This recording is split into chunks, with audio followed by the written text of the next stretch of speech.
Hello everyone, my name is Yuliia and you're watching Multicultural's Community Hour. In today's show, I want you to meet Hanna, Picklyk and Kaitlin Vitt. They are authors of Ukrainian dance and culture podcast called VSI. And through VSI, they explore and share Ukrainian traditions, dance, music, and so much more. Hi Kaitlin, hi Hanna, thank you so much for being here with us today. Hello. Thanks for having us. Yeah, it's a pleasure to be here with you. Kaitlin and Hanna both have Ukrainian roots and do their best to promote and say the word how beautiful and unique Ukraine is. So we will talk about your podcast a little bit later, but first of all, I want to know a little bit about you. So tell us a little bit about yourself. What generation of Ukrainians are you? My great-grandparents moved from Ukraine to Canada in the early 1900s, and I still have some distant relatives who live there today who we keep in touch with. And so my whole life, my family has celebrated Ukrainian culture mostly through food and holiday celebrations. And I think the biggest part of my connection to the culture was through Ukrainian dance. I've been a dancer since I was 5, and now I teach dance as well. And anyone who knows anything about Ukrainian dance, it's not just about the dance. There's so many different aspects to it, and so you really get to learn about so much of the culture. And so, yeah, that's a little bit about my background. Hanna, what about you? To be honest, I have a pretty similar story to Kaitlin. My family has been involved in Ukrainian culture, has celebrated it all throughout my life. My great-great-grandparents on one side are from Ukraine, and my great-grandparents on the other side. So I'm already pretty distant down the line from my Ukrainian ancestors, but it has, my family just has continued celebrating it through food, through our church, through traditions around the holidays, and then of course Ukrainian dance as well. My parents started a Ukrainian dance group, or they met through Ukrainian dancing and then started a Ukrainian dance group where I grew up dancing, and now I teach there as well. It's called Solo Ukrainian Dancers.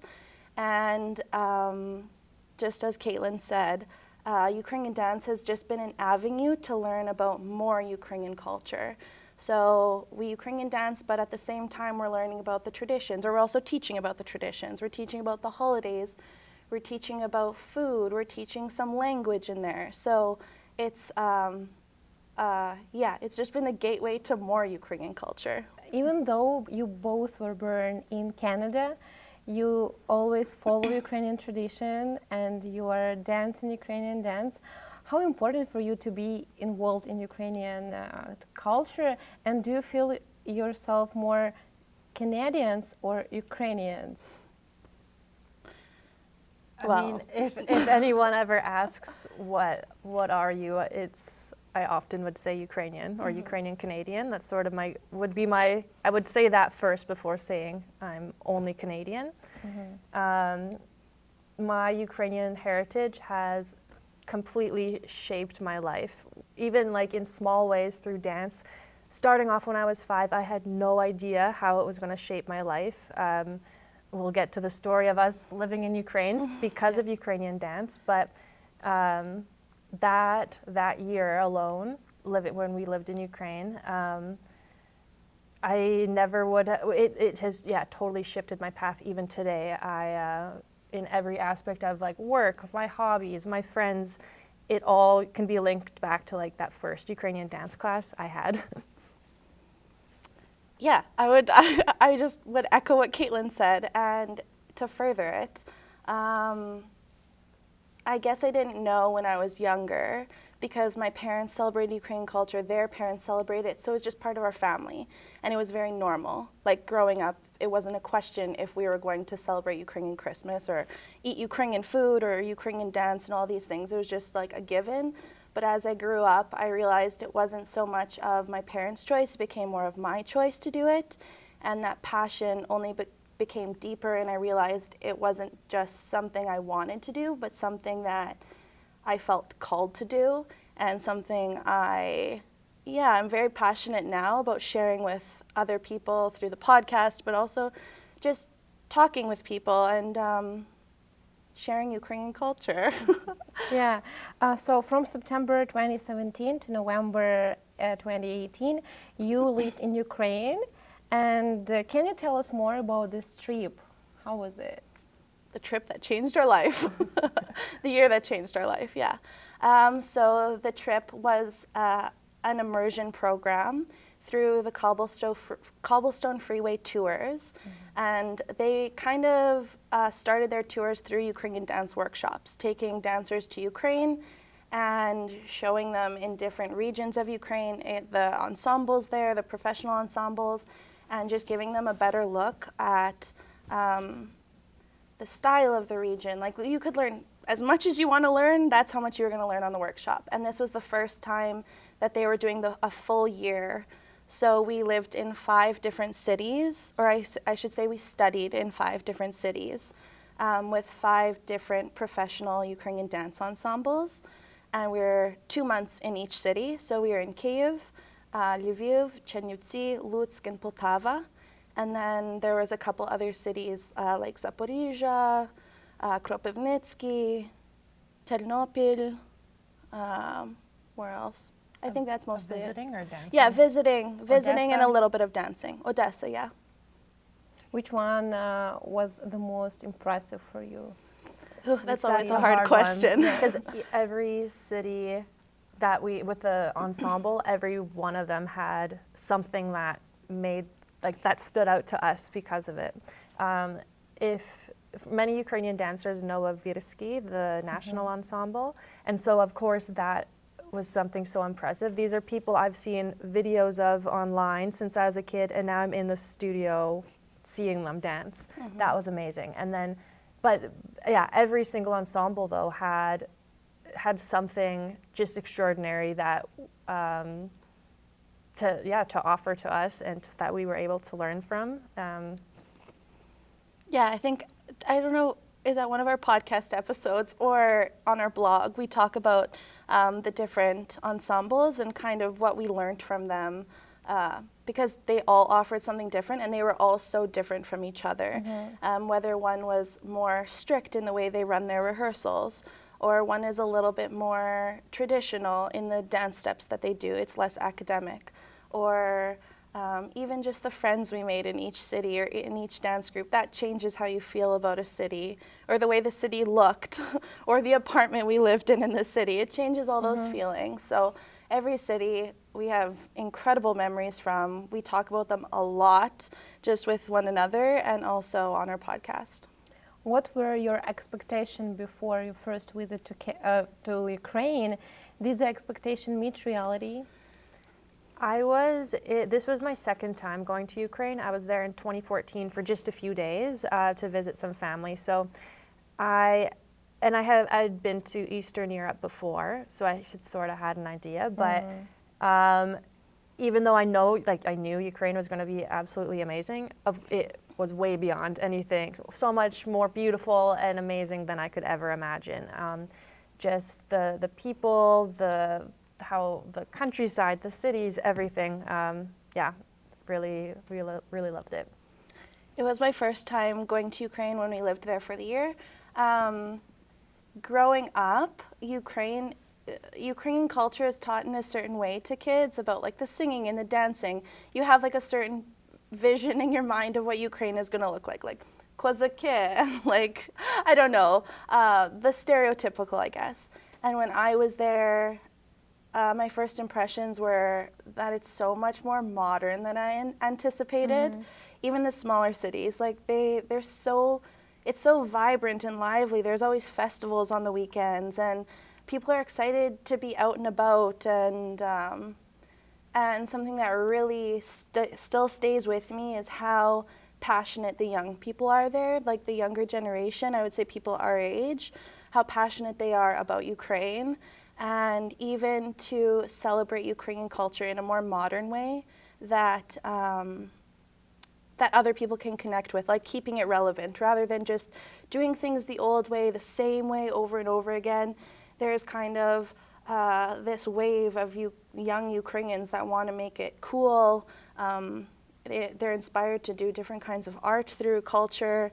That has stuck with me and I think shaped a lot of how I think. What are something that you tried or see in Ukraine and you cannot find here in Canada and you miss it? Well, food. Food. Yeah. What else? There's this phrase that we talk about from Ukraine that we heard from someone, that time floats in Ukraine. It's not like, in Canada it's very much like, if you have a meeting at this time, that's the time you start. Or you go to a concert, it's like starting at this time. In Ukraine, it's not so much that way. Time floats. You can go to a cafe at this time if you have a meeting, or show up a little late for this, or a birthday party's at this time. Well, that's just a suggestion of the time it's going to start, which was hard for us to adjust to, but also a good reminder that like we don't need to be so uptight about these things in Canada.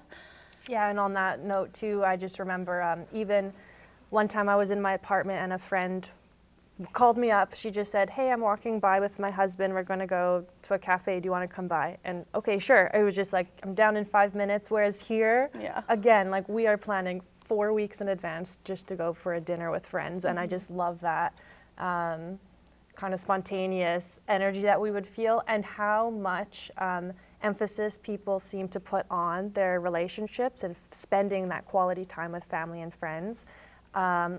They are incredibly hard workers in Ukraine, yet they still seem to make this time for the people they love. Mm-hmm.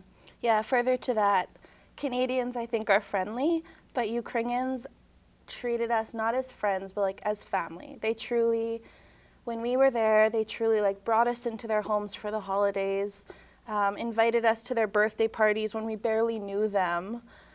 They treated us like we were literally their sisters or children, and it made us feel very at home there, and it also made it very hard to leave each city because it felt like we were leaving family. Now let's talk about your podcast See. So I think this trip became like an inspiration for you. How did you come up with this idea to start your podcast? So we launched it in February 2020. And so we had come back from Ukraine in 2018. And when we were there, we spent so much time learning from the dancers. We spent a lot of time, say if we went on an excursion out of the city, or we were studying on our own time, it was a full year of learning. And we would encourage each other to do that too, and we would kind of motivate each other. If we were at a coffee shop, we would both be there studying or something. And we wanted a way, well, I remember sitting in a cafe with Hanna and we were just talking about like, this can't stop here. We have to continue this. Like, we need a way to push ourselves to continue learning, and not only learning, to share what we're learning with others, because to us, that's the more important than even just learning, is making sure that we're sharing what with others too. And so we were back in Canada and we were tossing around some ideas, and yeah, we went through a few different stages, I think, of what we wanted it to look like, and we ended up on a podcast, and just sort of went from there. Yeah, exactly what you said. Learning was so important after Ukraine. We didn't want to stop, and we needed like a goal or a reason to keep us an excuse. That's a good word. An excuse to keep us learning, also to keep us like chatting with other people who know more about things than we do, and different things that we're even interested in, things that we like. For example, I would say we know quite a bit about Ukrainian dance, but there are people in Canada who know far more about Ukrainian dance than we do.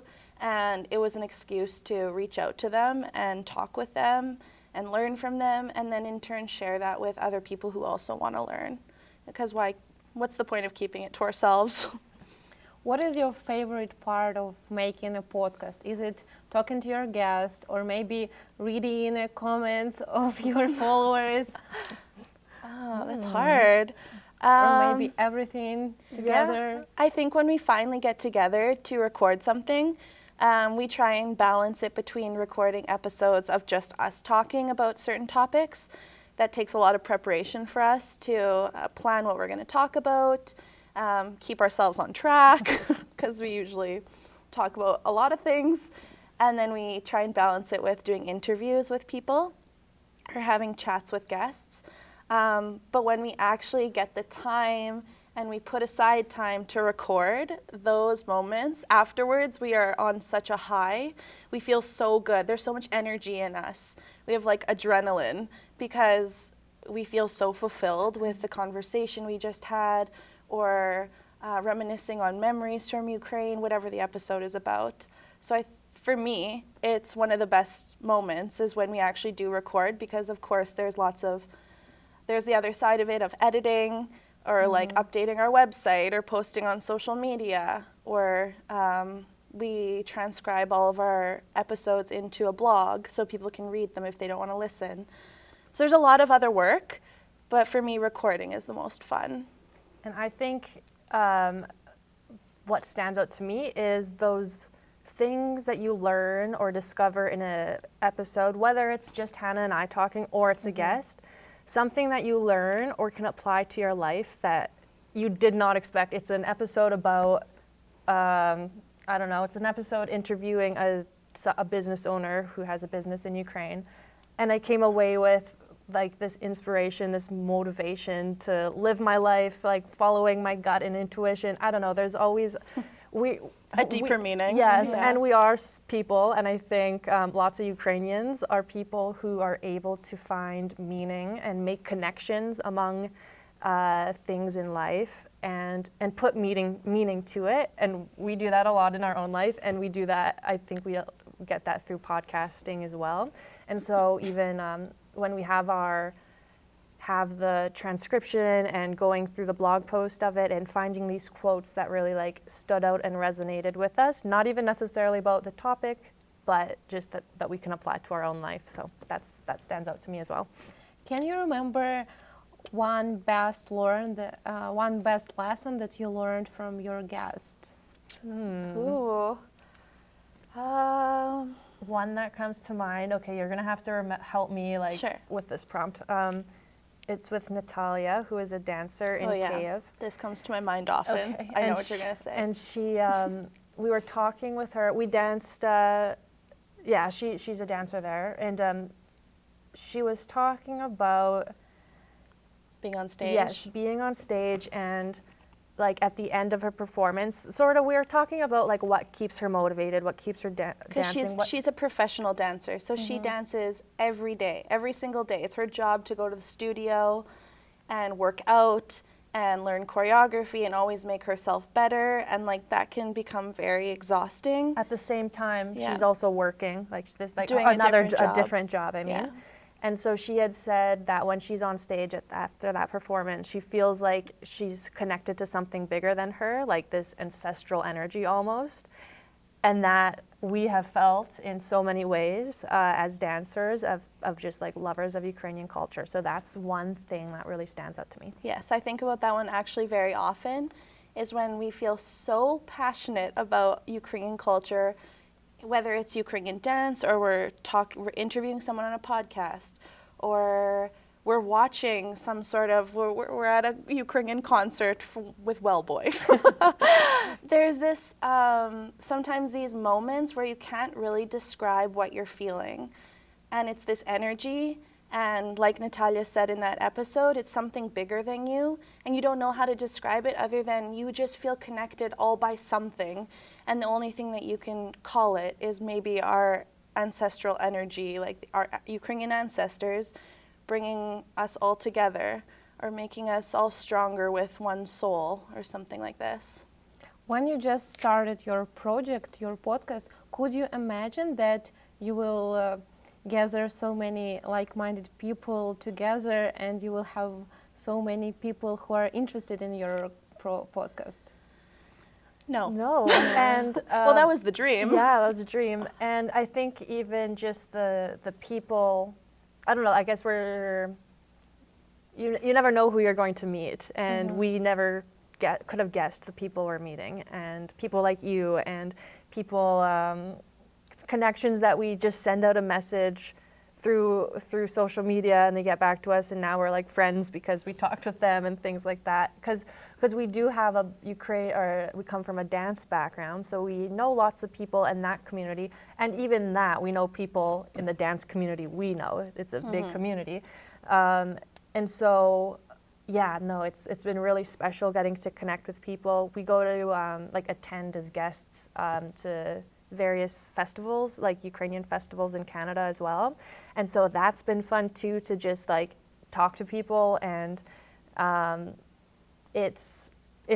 we're very curious people in general, I think. And so we love talking with people, but now like we don't even have to feel awkward about going up to someone who sounds like they have a cool story, because we can just say, hey, we have a podcast. We have a podcast. We want to chat with you about it. Yeah. Yeah, it's also,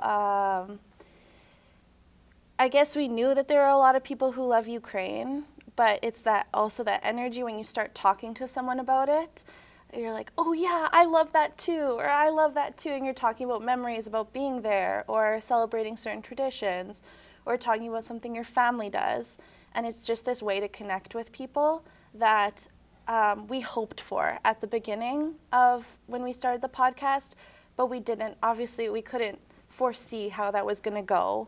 And every single time we have a new connection, it's like we keep saying to each other, like, this is why we started the podcast. Like, something good happens, we have just one small nice conversation, we're like, all the work was worth it. Like, this is why we started the podcast. So even though making a podcast take a lot of time, it's still like kind of fun for you. Yes, and we enjoy spending time together. So it's also an excuse for us to see each other outside of dance rehearsal. Yeah, and we do all like the production and website, everything ourselves, and we just have an interest in that anyway, so we enjoy it. What challenges did you face when you just started? It was hard for you to find a guest? They didn't know anything about your project. Who are you? What are you doing? Why are you doing this? Well, when we first started, I'll say that we got together and we started recording. We're like, oh, we'll just talk about some of our experiences in Ukraine. And we started talking, and then we listened to the audio, and we're like, that was so bad. So then we realized that we need to put a little more effort into like making ourselves notes, so it keeps us on track and we know what we're talking about. I do think that at the beginning we had a pretty good plan of like we were going to do episodes of just us talking. So there's our content. It was just a matter of if people care about what we're talking about. And then also, and then we went to sort of people who we already knew, or they knew us well, so it wasn't so out of the ordinary. Yeah, we started with some more friends who knew things about Ukrainian culture that we could chat with. And then from there, we started reaching out to people who we don't know. But yeah, at the beginning, I think it was just, maybe it was how much time every episode was going to take. That was a challenge. We realized we had big hopes to put out episodes like every 2 weeks. Yeah, I think sticking to a schedule has been our challenge. Yeah. This is but just time floats. Time right? floats, so it doesn't matter. How long does it take for one episode to do it? Well, that depends. Yeah. Honestly, it kind of depends on our, like, outside of our podcast life, what's happening with teaching dance, or maybe even our own dance schedules as dancers, or our work schedules, or family life. Like, some seasons are very, very busy, so it's hard for us to get episodes out quickly. But how long would you say? I'm going to guess like 8 hours of work each. Yeah. And then, so I mean, if it's nice, if I have like a chunk of a day I can dedicate to that, but it's more often just like an hour here and there, so it takes a bit of time, but I think. And usually interviews, when we do an interview, it takes just a little bit less time, because we don't have to, we prepare questions, but we don't have to like think about every single thing we're gonna say, just ourselves. And transcribing those interviews is a little bit easier as well. Yeah. What feedback you very often to get from maybe from your friends or from your followers? Well, one of my aunties, One of my aunties is our biggest fan. We have a few biggest fans. Yeah, though, we I do admit. have a few people who always message us when we release a new episode, and they're very encouraging, saying, "Oh, that was so interesting," and you know, it's people who don't. It's kind of people who don't have a super large knowledge, a vast knowledge on Ukrainian culture. So it's nice that those people are listening, because they don't have to, and it's not people who we would really expect even to listen to the podcast. So it's always nice when we hear feedback from those people. If you didn't go to Ukraine in 2017, would you start a podcast? Would you be so engaged in Ukrainian culture? I'm sure we would have eventually started a podcast at some point. Maybe, yeah. But I think that year just fast-tracked our engagement in the culture. We have both always been involved, and we're going to continue to be involved in dance or family or community events with Ukrainian culture. But something changed within us both when we were in Ukraine that, for me, I knew when I came back, now almost every decision I make in my life can go back to, somehow it relates to my heritage, whereas I don't think I would have made that connection before. So, yeah, I'm not sure where, maybe eventually we would have started one, but, and I think our connection to our culture would look differently. It would still be there for sure. I mean, even looking at our career paths before we went to Ukraine, both of us got science degrees in university. When I finished my science degree, I was planning to go into nursing. Before that, I wanted to be an eye doctor. And then I decided to take a break, and instead of going into the next, my next career choice, we went to Ukraine. I went to Ukraine. We went to Ukraine. And then after that, I realized that I don't want to do science. I don't want to do anything in medicine, which I thought I wanted to do my whole life. And when we were in Ukraine, something changed in me, and I realized, I think that this is more where my heart is. And it would have taken me longer. I think I would have gotten there eventually, but it would have taken me much longer to come to that conclusion if we didn't have that year. And I'm so thankful for it. Every time we think about it or talk about it, it's hard to imagine where we would be if we didn't go on that trip. I was just reminded of another quote. It's funny, when we both just said something changed within us, I saw us both do this. It's like a turn of a knob. And it reminded me of an episode we did with Lana Nicole Nyland, who is, she's from Canada originally, now has been living in Ukraine for a couple decades. But she said it's as if there's this energy source that you just plug yourself into when you're there, and it's this surge of energy that goes through you, and that happened to us, and yeah, that reminded me of that. And we find that even though we're not there, we find that energy when we do episodes of the podcast or sitting here with you. We're gonna leave here and we're like, oh, that was so good. Yeah. That's such a good feeling to talk about it. Or when we have a dance concert, a Ukrainian dance concert, or just these little nuggets in our life that plug us into that Ukrainian energy source that keep us going and keep us alive. So you try to bring modern Ukraine. How big difference is between modern Ukraine you saw in Ukraine and here Ukrainian Canadian culture? It's a big question. Yeah, and I know when we were in Ukraine and we were sharing about our experiences, whether through social media or I would write a blog post about my time in the cities, people were not even just about celebrating Ukrainian Canadian culture versus Ukrainian culture, but people really, they didn't know what the country was like. So that was really special and meaningful for us to be able to show, get that opportunity to show people that.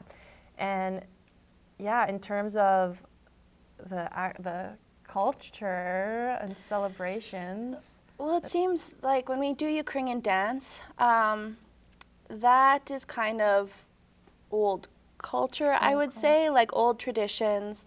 But then with the dance group we perform with, Tроянда Ukrainian Dance Ensemble, there's they're working very hard to integrate, or for the ensemble to be distinctly Ukrainian Canadian, which they're not trying to be from Ukraine, and they're not trying to change it into something that doesn't look Ukrainian at all. They're kind of putting them together and creating something of their own. But in terms of our podcast, I would say that basically any time we chat with someone, we're getting a little glimpse of modern Ukraine, because people are adapting Ukrainian culture and Ukrainian traditions to their own life, and they share that with us, how that looks in their own life. I personally find the traditions and the ethnography, like the old stuff, I find it very interesting, but I specifically love how young people are using it to create new events and connect young people through these old traditions and maybe old cultural ways. And I think there's actually been this like surge of more people wanting to do old traditions, but somehow integrating them in a new way.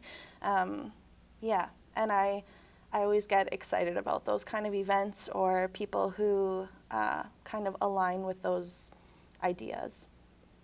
What the most important messages do you want to convey your audience through your podcast? And how do you want to present them Ukraine?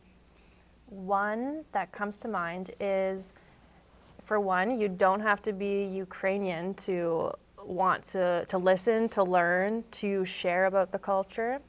And also, if you are Ukrainian, there's no one, like it's never too late to get started, to connect to your heritage.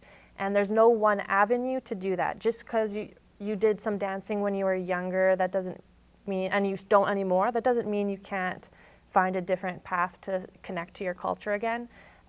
So I think that's one thing that we've tried to focus on is, like, this is for everyone. It's called C for a reason, and we want everyone to have that opportunity to learn, and then also to share. This is a platform not just for us, but for others as well. Mm-hmm.